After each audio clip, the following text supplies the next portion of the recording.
Ladies and gentlemen, this is TVP World. I'm your host Benjamin Lee, and welcome aboard the Eastern Express.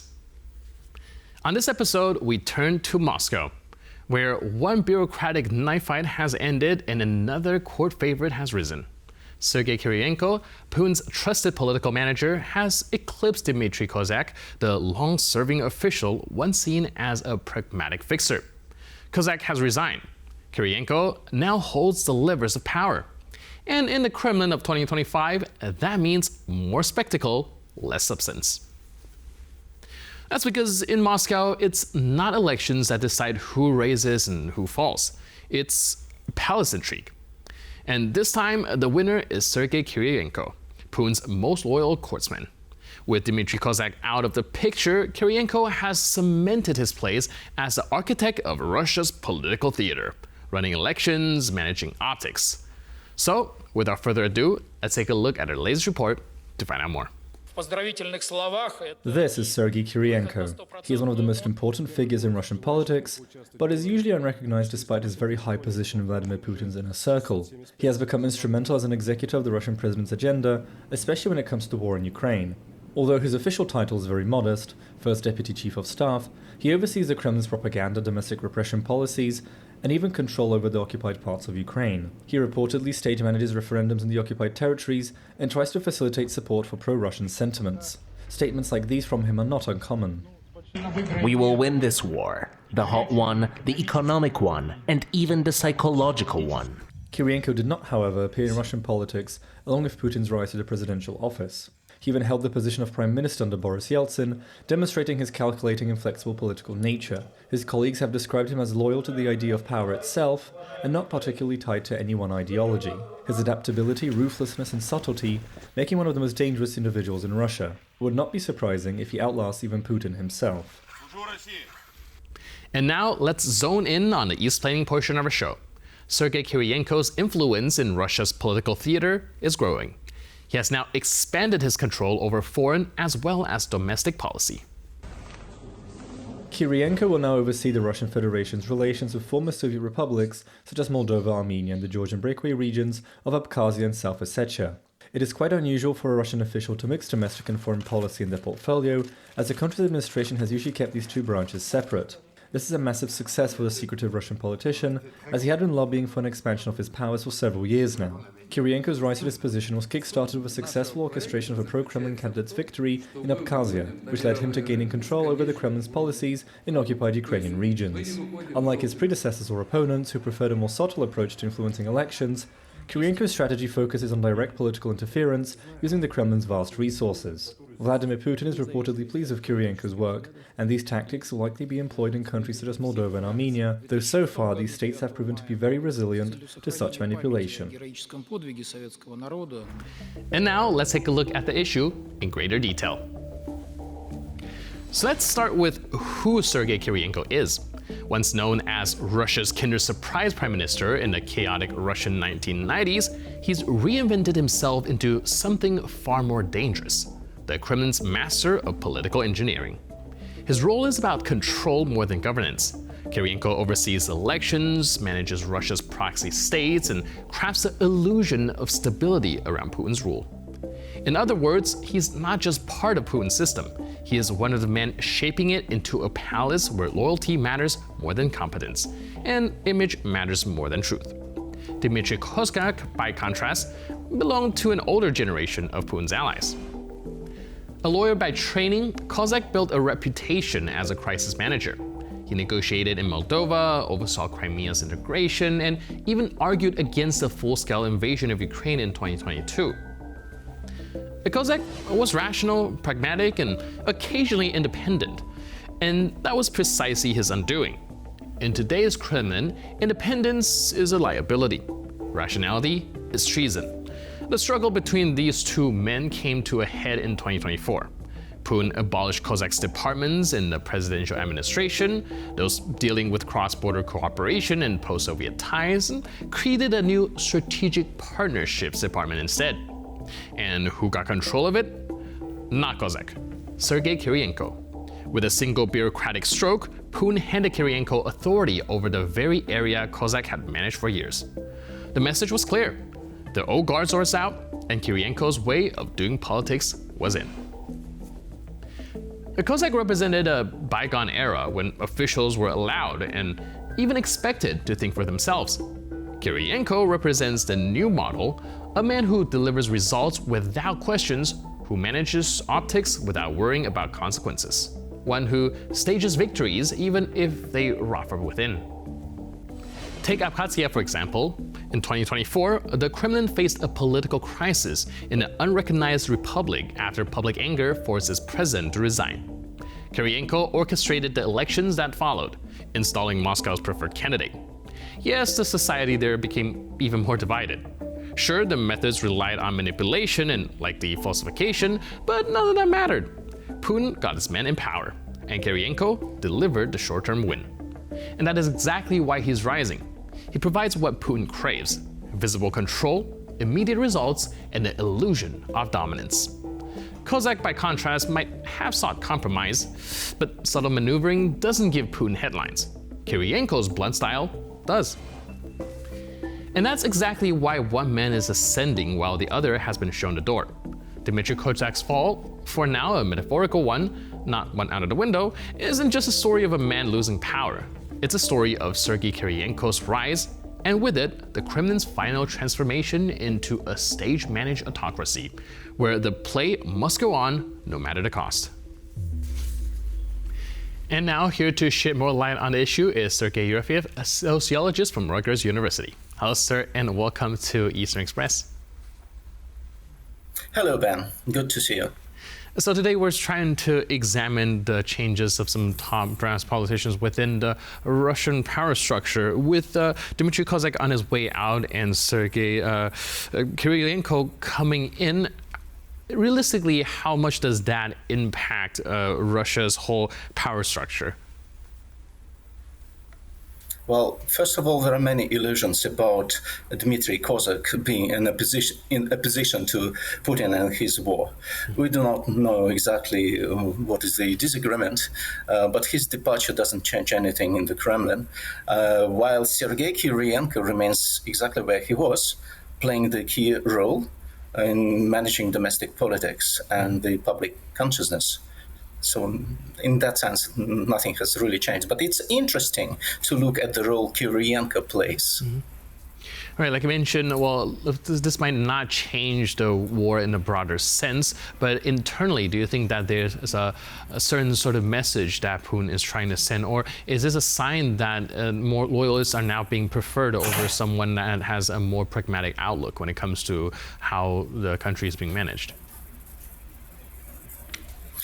Well, anything that is discussed about this most typically reflects not the intentions of Mr. Putin, but the public expectations.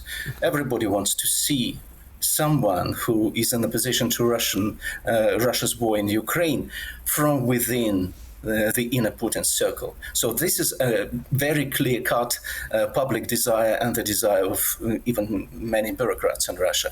So this is just a projection of public expectations on what the Kremlin is doing. So I don't think that any move around Kozak is really reflecting serious changes or some changed messages of the Kremlin towards the Russian public. And Kiriyenko himself is still there, and he's a fairly typical representative of the non-ideological generation of Russian bureaucrats. Like many others, he's a former Komsomol leader, and he was shaped by belief, but not by belief, but by a strong desire for the material comforts of capitalist consumer society. In today's political system, he plays a key role in managing domestic perception of the war in Ukraine, and he continues to do that. But in many ways, Kiriyenko is a weaker imitation of his predecessor, the infamous Vladislav Surkov. Let's not forget about that guy. Right. He also has the name of the Kinder Surprise. Can you help us unpack where that name came from? This came from 1998, when he, being very young, was appointed by Yeltsin the next prime minister. So nobody knew about Mr. Kiriyenko. That was the way of saying, who is Mr. Kiriyenko? That's why he was called Kinder Surprise. because he was young. Later, when Mr. Putin appeared on the horizon, everybody started to say, who is Mr. Putin? But he was no longer a kinder surprise because he was coming from a gruesome organization, a KGB successor. Right, and then later on, like you mentioned, he managed a lot of domestic perception when it comes to the war, and a lot of kind of internally how Russia is being perceived. Do you think that he has a significant enough draw to kind of manage that kind of perception as opposed to any other politicians would have? Let's continue the comparison with Surkov. Surkov, unlike Kiriyenko, had a kind of pseudo-ideological talent. Remember, I said that Kiriyenko is a non-ideological, typical generation. So Surkov had this side of pseudo-ideological talent, a flair for manipulating public consciousness through spectacle, contradiction, and illusion. He was influential in the 2000s and early 2010s, a time when many Russians believed that life in their country was finally beginning to resemble the West. There was Eurovision, there were budget airlines to Europe, French cheese and Spanish jamon. It felt for a moment like Russia was becoming normal. But that illusion began to crumble in 2014 when Putin launched the first, still limited war against Ukraine. So Western sanctions followed, and the Kremlin responded with import bans. Suddenly, the French cheese and the Spanish jamon were gone. The symbolic ties to European life were undermined deliberately. So Surkov's methods were well suited to a time of expanding European dream. Kiriyenko operates in a very different landscape, one marked by shrinking horizons and managed despair. So I would say he doesn't manufacture illusions. Kiriyenko manages disillusionment. Right. Going back to Kozak going out and Kiriyenko kind of holding the lever now, do you think that this also has anything to do with the internal conflict between the doves versus the hawks, or are we from the outside looking in trying to read too much into the tea leaves? This is such an absolutist power scheme that we can't really talk about doves and hawks. Of course, one distinguishes Prime Minister Mishustin from the very gruesome figure of Nikolai Patrushev. So you can say that there are some more hawkish people than other hawks, but everybody has to be a hawk, including the mayor of Moscow, Sobyanin, who is trying to move his public perception a little away from anything to do with the war in Ukraine. The same is done by Mishustin. So there are definitely people who are so-called technocrats who are necessary for Putin to keep Russian economy going and somehow manage public relations on the regional level. So these people are not doves.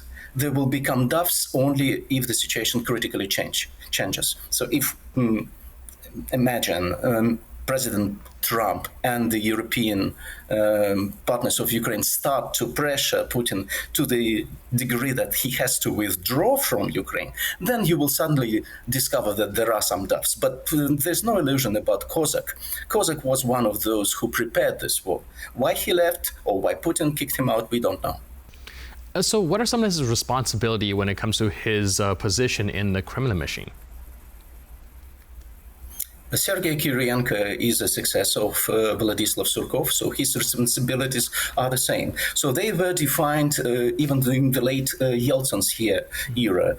We know that the administration of the president is a substitute to the Central Party Committee in the Soviet times. So there is the head of the administration, but actually the more publicly noticeable person is the deputy head of Kremlin Putin's administration. So it's not Mr. Vaino who is always discussed, but it's Mr. Sergei Kiriyenko, who is his first deputy. And that's exactly the position analogous to the Central Committee secretary in the Soviet times who is responsible for internal politics, for ideology. So Surkov was exactly that kind of person. That was his role, that was his function. He operated that field, he manipulated the public consciousness, and that was how Kremlin was conducting the internal politics, trying to pretend that there is some ideology of patriotism, ideology of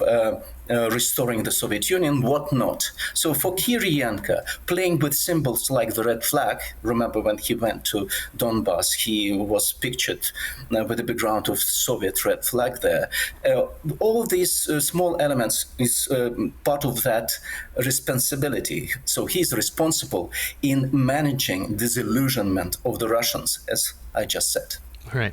And taking a step back, zooming out, seeing the big picture, do you think that these recent drone incursions and violation of NATO's airspace also tells that Russia has changed its approach when it comes to engaging in this war?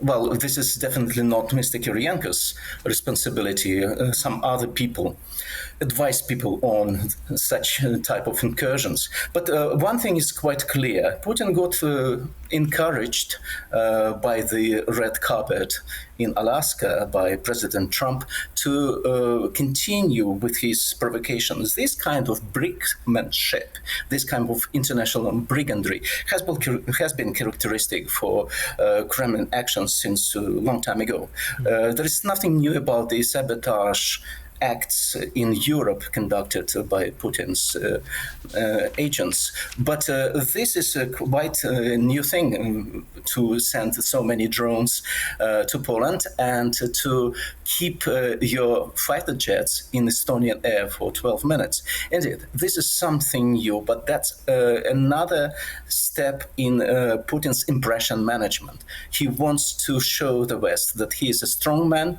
that he is a country leader, not a mafioso who captured the state and is using the state for his criminal ends. And of course, there's the other aspect that he wants to divert the attention from Ukraine. Maybe his message is, look, better take care of yourselves, take care of the Baltic states, take care of Poland, and leave Ukraine alone. Leave it to me. I'll sort it out. He's mistaken, but, that's his reality. That's his rational calculation. Right. Thank you so much for your input and insight. I really appreciate it. And thanks for being with us on Eastern Express. Thank you. Cheers. And now we're moving on to the Eastern News Flash, a series of all the other stories from the East that you don't want to miss. The International Monetary Fund has convinced Ukraine to raise its projected external funding needs through 2027, according to a Bloomberg report. Kyiv had previously been hesitant to ask for a bigger loan. The IMF is to have persuaded the Ukrainian government to raise its initial aid estimate from $38 billion to $65 billion after a long series of tense negotiations. This decision was seen as critical for the institution to consider Kyiv's request for a new aid loan, which Ukraine needed as most of the funds from its current aid package have already been disbursed. Kyiv's agreement to the increased estimate means that the country will now have to seek additional funding from its international partners. Ukrainian President Volodymyr Zelensky and IMF Managing Director Kristalina Georgieva even discussed the possibility of using frozen Russian assets for Ukraine's benefit. They also discussed the idea of a new program meant to support Ukraine's resilience in the coming years. Thank you so much. In your struggle. Yes. Thank you. The Lithuanian military has been given new powers to help counteract the threat posed by Russian drones. The change comes in the wake of recent Russian airspace intrusions into several NATO countries. The nature of aerial combat changed dramatically with the war in Ukraine, as both sides have become heavily reliant on drone strikes. To keep up with this change in tactics and strategy, the Lithuanian parliament passed new legislation which expanded the country's military's powers to counter drone threats. The new laws include giving the military new authority to neutralize any drones that threaten the country's airspace, with particular focus on restricted areas. Lithuania's defense minister argued that the changes to the regulations were needed because the country's previous laws were not designed to include the challenges posed by modern drone warfare. Prior to the change, Lithuanian soldiers could only combat drones which were used as weapons in prohibited zones. Tajikistan's ambitious infrastructure ventures are heavily reliant on international donors. 97% of the financing for the project is being provided by various international development entities such as the World Bank. Tajikistan is developing 82 infrastructure projects meant to modernize the country. The total cost of these ventures amounts to $4.5 billion, $4.4 billion of which is provided by international entities. The rest of the financing is coming from the Tajik government's funds. The problem for the country is, however, that its government has been having trouble attracting foreign investment. Other projects, such as the Rogun Dam, have come under scrutiny over accusations of corruption. International development agencies such as the World Bank have had second thoughts about the Rogun Dam, the cost of which has climbed from $5 billion to a whopping $8 billion with no end in sight. In relation to Tajikistan's infrastructure projects, the US State Department has also cited widespread corruption and a lack of transparency as major hurdles for foreign investment. And that's all for this episode of Eastern Express. But for more news, update, and commentary, please stay tuned to TVP World.